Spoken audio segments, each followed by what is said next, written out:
ஜோதிடர் யுகம் நேயர்கள் அனைவருக்கும் இனிய நமஸ்காரங்கள். எந்தெந்த பொருளை பயன்படுத்தினா எந்த மாதிரி விஷயங்கள் நம்ம வாழ்க்கையில நடக்கும் அப்படிங்கிறத தெரிஞ்சுக்கிறதுக்காகவே நம்மளுடைய இந்த ஜோதிடர் யுகம் யூடியூப் சேனல்ல நிறைய பதிவுகளை பார்த்துக்கிட்டே வரோம். அதுல இன்னைக்கு ஒரு சிறப்பான பதிவு என்னன்னு பார்த்தீங்கன்னா, ஏலக்காயை எப்படி பயன்படுத்தலாம், ஏலக்காயால் என்னென்ன நன்மைகள் நமக்கு கிடைக்கும் அப்படிங்கிறத பார்த்துருவோம். ஏற்கனவே இந்த ஏலக்காய் கூடவே பயன்படுத்தக்கூடிய இந்த பச்சை கற்பூரம் இதை பற்றின வீடியோஸும் போட்டிருக்கோம். இந்த ஏலக்காய் எப்படி குளியல்ல பயன்படுத்தலாம் அப்படிங்கிறதையும் போட்டிருக்கோம். இன்னைக்கு பார்த்தீங்கன்னா முழுமையாக அந்த ஏலக்காய் எப்படி பயன்படுத்துறதுனால நமக்கு என்னென்ன நன்மைகள் கிடைக்க போகுது அப்படிங்கிறத பார்த்துருவோம். பொதுவாகவே இந்த ஏலக்காய் அது தரமான ஏலக்காயா வாங்குறோமா அப்படிங்கிறத பார்க்கணும். இப்போ சமீப காலங்களில் பார்த்தீங்கன்னா சபரிமலை ஐயப்பன் கோவிலில் இந்த ஏலக்காயில் சில பிரச்சனைகள்லாம் ஆயிருக்கு, நிறைய கெமிக்கல்ஸ் இந்த ஏலக்காயில் இருக்கு அப்படின்னு சொல்லி அந்த அரவண பாயாசத்தில் இனிமேல் ஏலக்காயே போடக்கூடாது அப்படிங்கிற விஷயம் வரைக்கும் அதை கொண்டு போனாங்க. அப்போது நம்ம வாங்கக்கூடிய ஏலக்காய் ரொம்ப தரமானதாக இருக்கா, நல்ல விளைஞ்ச ஏலக்காயா இருக்கா அப்படிங்கிறத பார்த்துடணும். என்ன காரணம்னு கேட்டிங்கன்னா, பிஞ்சு ஏலக்காய்களுக்கு அவ்வளோ பலனும் கிடையாது, அதே மாதிரி பார்த்தீங்கன்னா அந்த அளவுக்கு மருத்துவ குணங்களும் கொஞ்சம் கம்மியாகவே இருக்கும். அப்போ நல்ல விளைஞ்ச ஏலக்காய் பார்த்தீங்கன்னா எப்படி இருக்கும் அப்படிங்கிறத தெரிஞ்சுக்கும். நிறைய ப்ரீமியம் பேக்கெட்ஸில் வரக்கூடிய ஏலக்காய் எப்படி இருக்குன்னு பார்த்தீங்கன்னா ரொம்ப பச்சை கலரில் இருக்கும். ஒரு சில ப்ரீமியம் ப்ராடக்ட்ஸில் பார்த்தீங்கன்னா அந்த பச்சை கலரில் வர்றது ஒரிஜினலாக கூட இருக்கலாம். ஒரு சில இடங்கள் என்ன பண்ணுறாங்கன்னு பார்த்தீங்கன்னா அது மேலே சாயம் பூசி கொண்டு வந்து கொடுக்குறாங்க. முதல்ல வாங்கின உடனே லேசாக ஒரு ஏலக்காயை எடுத்து கொஞ்சமாவது சுடு தண்ணியிலையோ இல்லை பச்சை தண்ணியிலையோ அதை கொண்டு போய் வச்சு பாருங்க. அது கலர் போகுது அப்படின்னா தயவு செஞ்சு அந்த ஏலக்காயை பயன்படுத்த வேண்டாம். இல்லை கலர்லாம் போகல, அது அப்படிதான் இயல்பான கலர் தான் அப்படின்னு இருந்துச்சுன்னா தாராளமாக பயன்படுத்தலாம். நமக்கு கிடைக்கக்கூடிய வெளியில் கிடைக்கக்கூடிய ஏலக்காய் எல்லாமே எப்படி இருக்குன்னு பார்த்தீங்கன்னா கொஞ்சம் வெளிர் நிறத்தில் வெளிர் பச்சை நிறமாக அந்த ஏலக்காய்கள் எல்லாமே இருக்கும். அப்போது இந்த ஏலக்காயை பயன்படுத்துறதுனால ஸ்பிரிச்சுவலாக நம்மளுக்கு என்னென்ன பலன் கிடைக்கும் அப்படின்னு பார்த்தீங்கன்னா, நமக்கு குபேர தன ஆகர்ஷணம், அதாவது குபேர லட்சுமியினுடைய அருள் முழுமையாக கிடைக்கும் இந்த ஏலக்காயை பயன்படுத்துறதுனால. எப்படி இந்த ஏலக்காயை பயன்படுத்தலாம், ஏன் அது குபேரனுக்கு பிடிச்ச விஷயம் அப்படின்னு பார்த்தீங்கன்னா, முதல்லயே சொல்லியிருந்த மாதிரி ஏலக்காயினுடைய நிறம் வந்து பச்சை. பச்சை வந்து குபேரனுக்கு ரொம்ப விசேஷமான நிறமா சொல்லப்படுது. இப்படிப்பட்ட இந்த ஏலக்காயை என்னென்ன விதத்துல பயன்படுத்தலான்னு அடுத்தடுத்து பார்த்துக்கிட்டே வருவோம். அதே மாதிரி இந்த குபேரனும் மகாலட்சுமியும் அப்படின்னு பார்த்தீங்கன்னா, குபேரனுக்கு எல்லா விதமான செல்வங்களையும் கொடுக்கறது மகாலட்சுமியா தான் இருக்காங்க. நமக்கு குபேரனை வழிபட்டா சங்கநிதி பதுமநிதி இதெல்லாம் கிடைக்கும், இது ரெண்டுமே அவர்கிட்ட இருக்கு அப்படின்னு சொல்லி குபேரனை சொல்லுவாங்க. அடுத்து மகாலட்சுமி வந்து அவங்களுக்கு எல்லா விதமான செல்வங்களையும் கொடுக்கறதா சொல்லுவாங்க.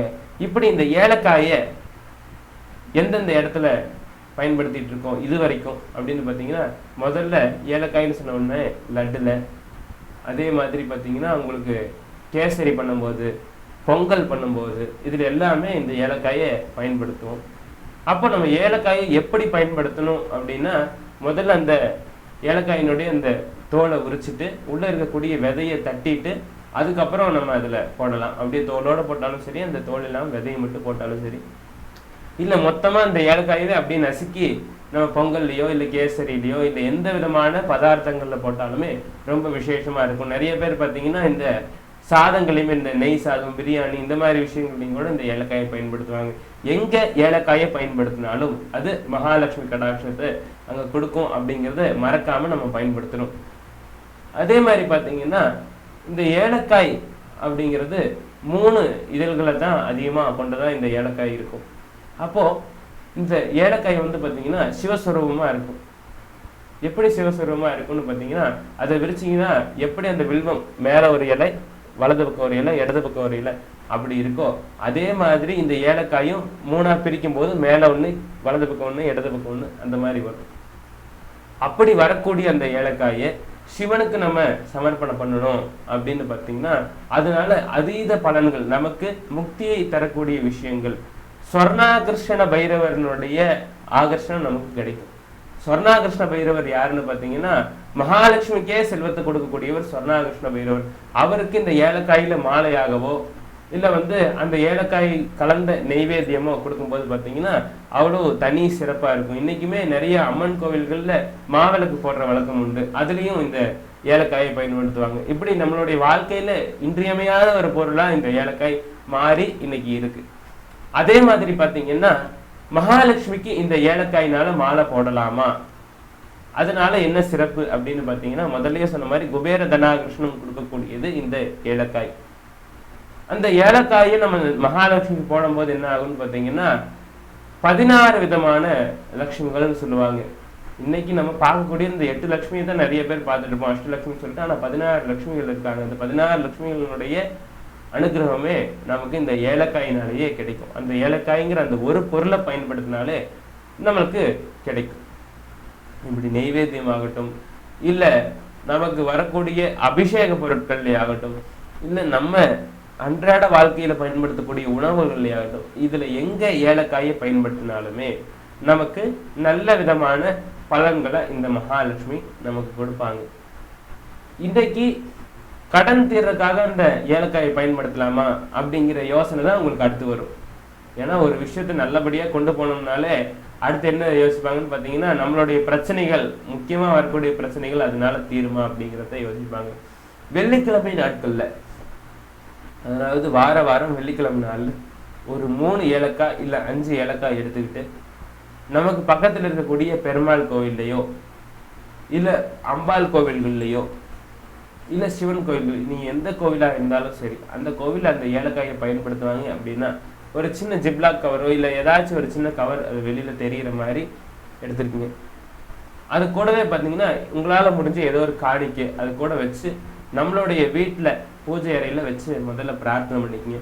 அம்மா, இந்த ஏலக்காய் எனக்கு சமர்ப்பணம் பண்ணுறதுனால எனக்கு நல்ல விதமான பலன்களையும் மகாலட்சுமி கடாட்சத்தையும் என்னுடைய வீட்டுக்கு கொடு அப்படின்னு சொல்லிட்டு நீங்கள் எந்த தெய்வத்துக்கு கொண்டு போய் சமர்ப்பணம் பண்ண போகிறீங்களோ அந்த தெய்வத்துக்கு கொண்டு போய் கொடுக்கலாம். இன்னைக்கு நிறைய அரசியல் பிரமுகர்கள் கூட இந்த ஏலக்காய் மாலையை போடுறத ரொம்ப விசேஷமாக வச்சுருக்காங்க. யாராச்சும் பெரிய தலைவர்களை போய் பார்க்கணும்னா உடனே ஏலக்காய் மாலையை வாங்கிட்டு போய் போடுற விஷயங்கள் வச்சுக்குவாங்க. நம்மளுடைய வீட்டில் இருக்கக்கூடிய சாமி படங்களுக்கு நமக்கு விஐபின்னா யாரு? அந்த தெய்வங்கள் தானே. அப்போ அந்த தெய்வங்களுக்கு அந்த ஏலக்காய் மாலையை நம்மளுடைய வீட்டில் நம்மளே கோர்த்த ஏலக்காய் மாலையாக இருந்தாலும் சரி, இல்லை பெரிய படங்களாக இருக்குது நல்லா போடணும் அப்படின்னு சொன்னீங்கன்னா இன்னைக்கு நிறைய மார்க்கெட்டில் பூ கட்டுறவங்ககிட்டயோ இல்லை மாலை கட்டுறவங்ககிட்டயோ பார்த்தீங்கன்னா அந்த ஏலக்காய் மாலை விற்பனை செய்வாங்க. இல்லை சொல்லி ஆர்டர் கொடுத்து நம்ம செஞ்சு வச்சுக்கலாம். எந்த அளவுக்கு நம்ம ஏலக்காய் போடுறோமோ, எந்த அளவுக்கு ஏலக்காய் மாலை போடுறோமோ அந்த அளவுக்கு விசேஷம். முதல்ல சொன்ன மாதிரி இந்த 5 ஏலக்காய் இல்லை 7 ஏலக்காய் இல்லை 3 ஏலக்காய் நம்ம எடுத்துக்கிட்டு கூட ஏதோ ஒரு காணிக்கை ஒரு 11 ரூபா இல்லை நம்மளால முடிஞ்ச காணிக்கை அது கூட வச்சு ஒரு கவரில் போட்டுட்டு கொண்டு போய் நம்ம பெருமாள் சன்னதியிலையோ இல்லை அம்பாள் சன்னதியிலையோ இல்லை சிவன் சன்னதியிலையோ நல்லபடியாக பிரார்த்தனை பண்ணிட்டு நம்ம கொடுத்துட்டு வந்தோம்னா இல்லை வச்சுட்டு வந்தோம் அப்படின்னு பார்த்தீங்கன்னாலே அதனால நமக்கு வரக்கூடிய கடன்கள் எல்லாமே தீரும். நமக்கு வரக்கூடிய பிரச்சனைகள், திடீர்னு வரக்கூடிய பிரச்சனைகள் எல்லாமே இந்த ஏலக்காய் மாலையினாலே, இந்த ஏலக்காய் சமர்ப்பணத்தினாலேயும் நமக்கு நல்லபடியா தீரும். இந்த மாதிரி சுவாரஸ்யமான ஆன்மீக தகவல்களை நீங்க தெரிஞ்சுக்கணும் அப்படின்னா நம்மளுடைய ஜோதிடர் யுகம் யூடியூப் சேனலை சப்ஸ்கிரைப் பண்ணுங்க. கூட இருக்கிற பெல் ஐக்கானை பிரஸ் பண்ணுங்க. நமஸ்காரம்.